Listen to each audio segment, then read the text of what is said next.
Alright, so one thing that's really helpful when we're taking a look at multiplying decimals is understanding the connection with powers of 10. So for example, most of you hopefully know that if you were to multiply 7 times 10, you would get 70. And 7 times 100, you get 700. And 7 times 1,000, you get 7,000. Right? So if you multiply by 10, you just add a 0 to the number. If you multiply by 100, you add 2 zeros.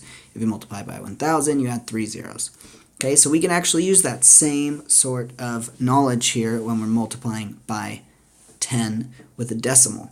So the key is understanding that when you're adding a 0, you're really increasing the place value of a number. So for example, when we take 0.352, when we multiply it by 10, okay, we're moving the place value of that number one. So you move that decimal over one time, and it becomes 3.52. So you see how we just took this decimal, we multiplied by 10, so we move it one time.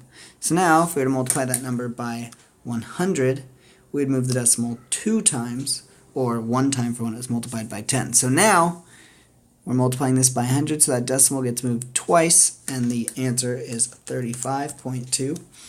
And if we were to multiply by 1,000, you guessed it, we move it three times, so that decimal now goes 1, 2, 3, and the answer is 352. So let's see if you could do it when we're multiplying 0.74 times 10. So again, what do you think we're going to do? Well, there's one 0 in 10, so we move the decimal one time, and it becomes 7.4. Okay, now let's do the next one. We're multiplying by 100. There are two zeros in 100, so we move our decimal two times. So that's 1, 2, and we get 74. And what are we going to do here? So we're multiplying by 1,000, so that means we're going to move it three times. We go 1, 2, that's 74. If I move the decimal one more time, what would my number be? Well, it would actually be 740.